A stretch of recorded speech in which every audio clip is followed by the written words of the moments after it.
This is the Storyworks Roundtable, where we have conversations about craft. Because becoming a successful author begins with writing a great story.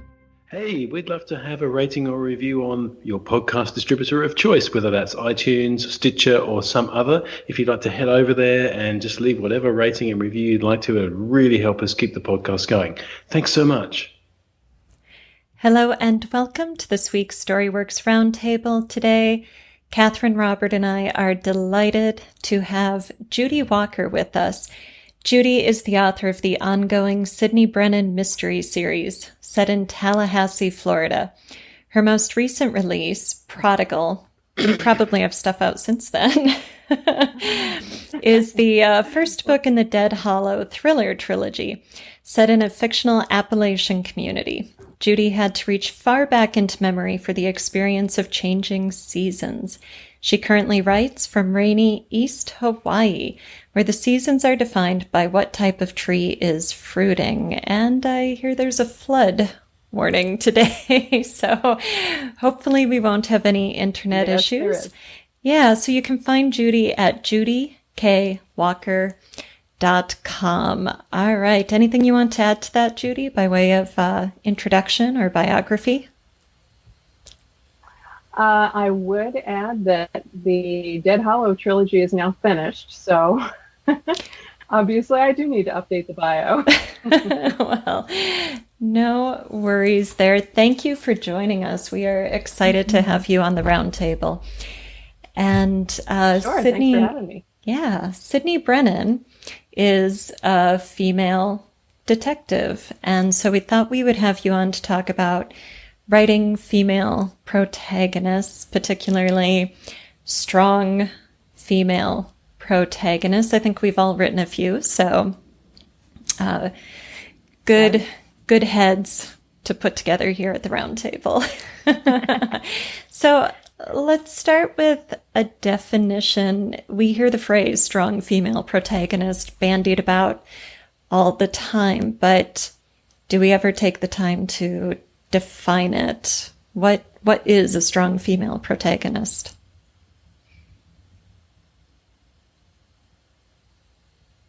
Bueller. Anyone? Bueller.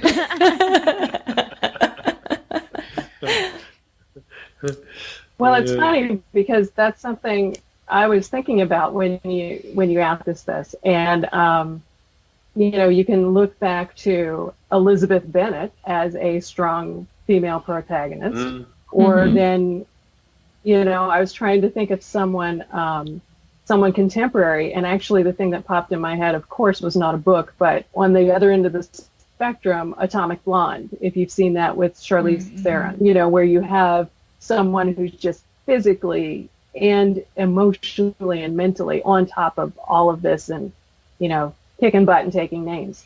So, it's interesting. It's almost like there's a spectrum, and I wonder if we all and our readers have different expectations for where someone is going to be on that spectrum. Mm-hmm. Yeah, so physical and emotional strength. What other traits would we put on that spectrum? What, maybe resiliency is one. She gets knocked down and can get back up again, whether it's knocked down in the romantic arena or in the motorcycle racing, gun-firing arena, kind of whatever genre we're visiting. What else traits would we give the strong female protagonist? Independence. Independence. What I was about to say probably echoes that as well. I was going to say the agency, or their agency, comes from within. So that sort of correlates with independence, I guess, if you're leaning on the strong end of the spectrum anyway. Right. Yeah, I like that idea of agency from within. We have a lot of social roles for women are defined by relationships to other people, like mother, daughter, teacher. I mean, you could say the same about men, I suppose, but I think maybe there's more pressure on women filling those roles to be accommodating within those roles. And so for a female protagonist to be strong, a big piece of that might be doing for herself, right? And maybe doing for others, but not in the way we typically define as feminine or, stereotypically female. I don't know. What do you think about that idea? Catherine, that is a great face. Catherine has a thinking face on. I have an opinion, but I'm not sure that I know how to express it properly, so we'll just try. I don't think that being a strong female protagonist means that you have to be in any way not feminine. Right. Because I think that just because you're independent or strong, it doesn't have to come at the expense of your femininity. So, yeah, there's clarification there, I guess. Yeah, I agree. I wasn't trying to say you aren't feminine, but I think you can be feminine and still work outside sort of the boundaries or the constrictions of what society and history have labeled feminine. I think right? A lot of times when you think of somebody who's weak, you think of them being dependent on somebody else. Yes. For their whatever, name it, for their family, for their food, for their anything, and like even like you could argue, let's just go with Elizabeth Bennet because she is a strong female protagonist, but she's a very dependent person because societally she can't be independent, right? Right. So why is she strong? It's because she has her own opinions. She stands her ground and she won't let anybody, come back behind her and kind of try and shift her in a way that she doesn't want, right? So within certain boundaries, you can still be a strong female protagonist, in a story, even holding on to the strictures of society or the ways that you have to be defined in order to be, maybe acceptable as a wife, like in Elizabeth Bennet's case, right? Yeah. Yeah, I think that's interesting. And Judy, you're writing, a strong female detective, so you obviously had to consider these things in producing that character and identifying in some way. So, what would your comments be about the writing a strong female protagonist? Yeah, well, I'm probably making an interesting face too, because Catherine's got my brain going everywhere right now. Right? Sorry, in good ways. No, I'm having all these realizations, like, oh, that's why I do that. Okay. Yeah, but I do think one of the things that occurred to me as Catherine was talking was this idea of identity. And it's, creating your identity, like you said, within your cultural framework to the extent that you can, but you are creating your identity. That's where your strength comes from. So, for example, my character actually changed her name. She was 19 years old. And it didn't even occur to me until you said that. Oh, yeah, that's part of her strength, that she was very much establishing her own identity apart from these other things that were going on in her family. So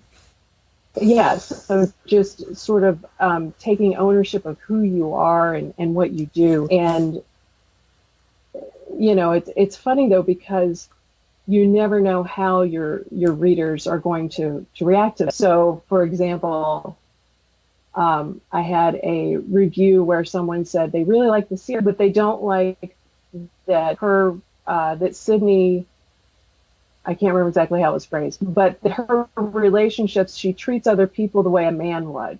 And I wasn't really sure what that meant, but I do think that you do run up against, you kind of bump up against these cultural expectations when you have this strong character. So, for her, apparently this wasn't feminine, whatever it was that pushed her buttons, the way that she interacts with other people.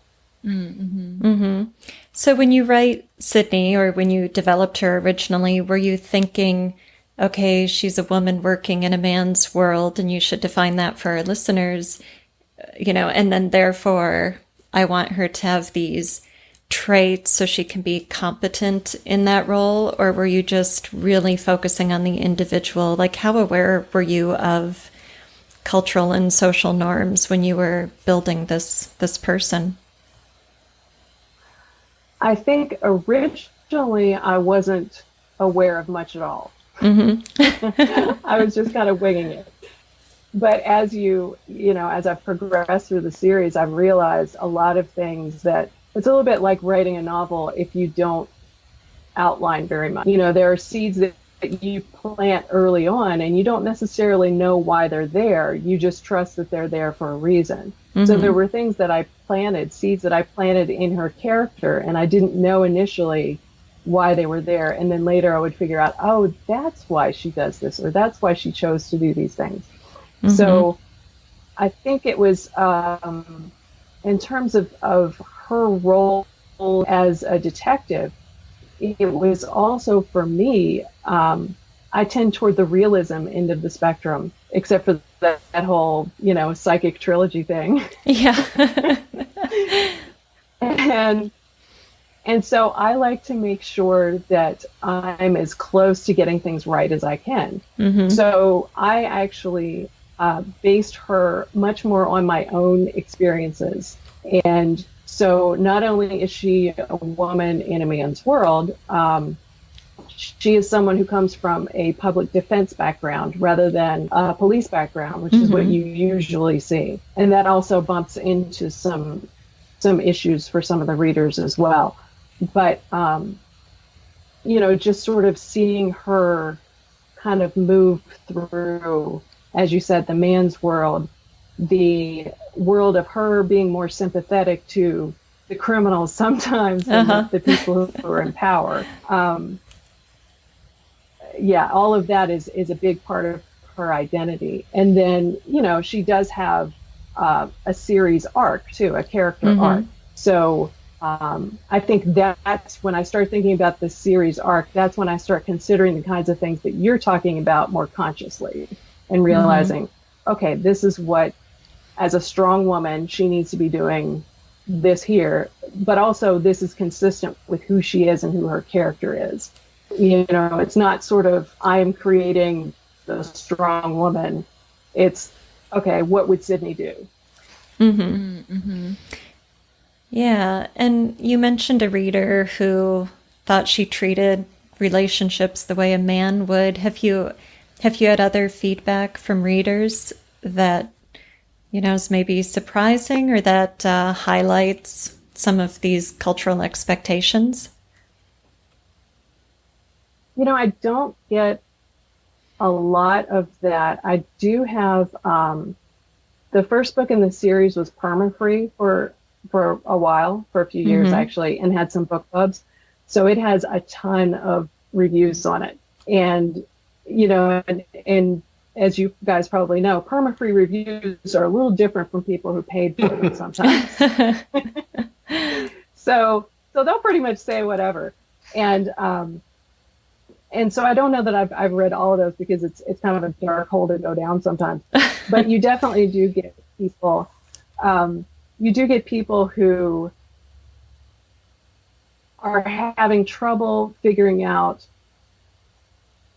again, the strength of her as a woman and her perspective as a defense investigator. So from the beginning, there were people who were saying, why doesn't she carry a gun? But then as the series progresses, and she has to develop some of these physical skills and these self-defense and things much more because of her experiences, there are people on the other side who push back and say she couldn't do that. Because she's a girl, or for some other reason? Because she's a girl is implicit in a lot of it. Yeah. So I think there's a lot of that where it's a combination of an expectation of her coming from a law enforcement background and an expectation of her being a man. Okay. And another one that I noticed was sometimes people will say, well, why do these people help her? If she has people help her. And that's something that I try to be aware of and make sure that that it kind of fits and everything. But they have a concept of, what do you call that, like the blue line and all those kinds of things. They have a concept of a law enforcement culture. Right. And all of these men who move within that, but they don't see that there's that sort of thing on the other side as well. So they're not willing to accept that all of these women, all of these people want to help this woman, you know, unless it's that she was using her feminine wiles or something like that. And then that pushes buttons too. Right. Yeah. Wow. I've tried batting my eyelids at people and it just does nothing. It's terrible. Doesn't work for you, Robert.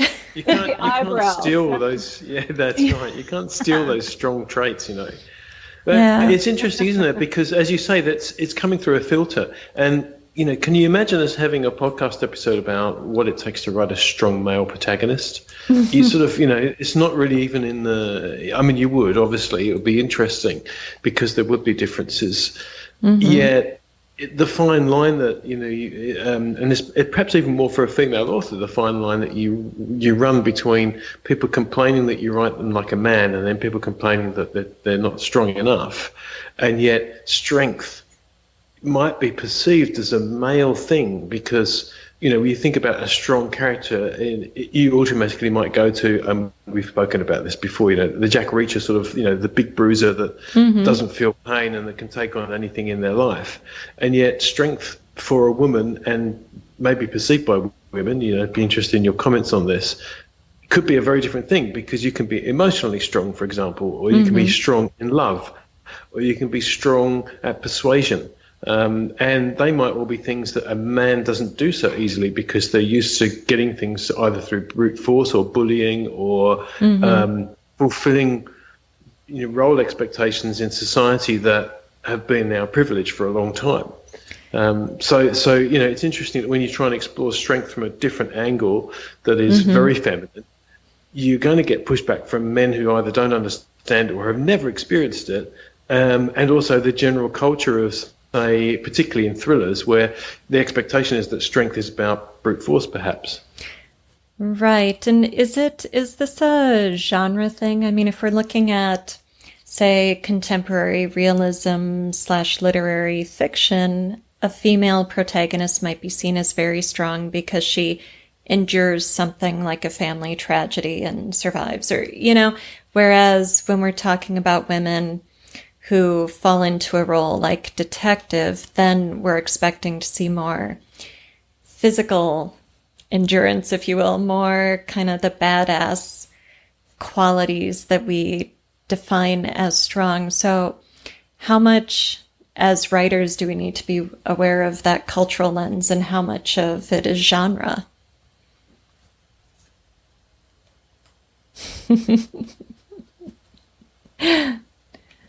I think you always walking that fine line between tropes and conventions as well, you know, or cliches perhaps and conventions. And, you know, again, I think because I think there's a trend at the moment for the badass female protagonists. And you've got people, you know, some very well-known people, famous people, Reese Witherspoon, you know, getting behind, I want to produce movies with specifically, you know, strong female protagonists. And that's all a good thing. But does it mean then that it gives rise to more tropes and cliches? Probably. So, you know, you're probably going to find that, like the typical Lara Croft type of, you know, idea. And again, maybe that's a male stereotype of that. So I suspect there is a genre issue. And what do you think, Judy? Do you think that you've kind of got to be strength in a thriller or crime mystery world is different to strength in, say, literary or romantic fiction? I think it probably is. And I think actually that specifically in the PI genre, I think that's getting really muddy right now for a lot of reasons. and I think actually it's not as popular. It seems like what you see a lot of is the psychological thriller, where you definitely have you know, some female stereotypes for the psychological thrillers. of either, the woman scorned who wants revenge and all those types of things, or also the mother who will do anything for her child and will like you said, out badass anybody, to save that child. I'm actually reading Adrian McKenty's The Chain right now. And I don't know if you're familiar with that, but the idea is that someone's child was kidnapped, and in order to get them back, they have to pay a ransom, but they also have to kidnap someone else's child. And it becomes this chain that perpetuates, and they can never talk about it, and they're always, so you'll see these mothers who are just, very hardcore, like they will do anything to get their children. And I think that kind of plays into a kind of strength, a physical strength that is much more acceptable for us as a culture, because it is maternal. Right. That we're okay with the mama bear. Yes. But, when you broaden it out, I think it gets a little more complicated. So I think there's definitely, there are definitely some genre differences, but I think that there are layers that sort of the cultural things that are seeping into all of them that I'm sure other romance people or literary people bump into as well. Right. When you think of Sydney specifically, how would you define her strong qualities or her strength? And do you ever think about trying to kind of balance the strengths that are masculine and the strengths that are feminine? I mean, I know we do so much kind of subconsciously and just focusing on the individual, so it might be a bit of an unfair question, but maybe now in analysis, you're thinking, oh, how is Sydney strong? Yeah. Yeah, no, absolutely. And that's another of the million directions my brain had gone off on while Catherine was talking too. That idea that, so we have, Sydney is, as I said, she defines herself. She has walked away from a lot of people in her life that are not who she wanted to be with. And so that is her strength of doing what she wants to do. She goes to this strange town. She becomes an investigator, which is something she'd never considered before. And it's also because of her empathy, which isn't necessarily feminine. Because I think I have a male character in my other series who's very empathetic. And I think that there's a way to play it that can be more masculine or feminine, or there's just, sort of a little more straightforward. So I kind of try to keep her down the middle subconsciously, I'm realizing in retrospect. But one of the things that is her weakness is that she doesn't connect with people, especially in the beginning. So part of her series arc is bringing in some of these things that people might consider more traditionally feminine. So reconnecting with some of her family members as this series goes on. It takes a few books, but she's starting to connect with these other people. But at the same time, she is developing these physical skills that she needs because she has a tendency to get herself in trouble. So it's like she's developing on both of those, if you had to define them as masculine and feminine.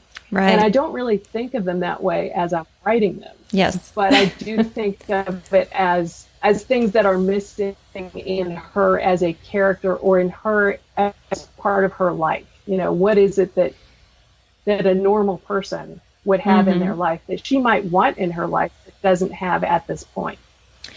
Right. Yeah, as you were describing some of these different qualities and the shift on her character arc, it occurred to me we could have this same conversation, but instead of using the words feminine and masculine, we could say lunar and solar, or, we could go to a different kind of archetype or a different kind of symbolic representation of the qualities or energies of these traits. But I suppose because our characters are humans and we use male and female pronouns and picture them that way, we kind of get stuck in this box of, is this person female, male, feminine, masculine? And I like what you were saying about the character's evolution and looking at what is missing or what needs to be raised or lowered to kind of bring her through the journey of the arc.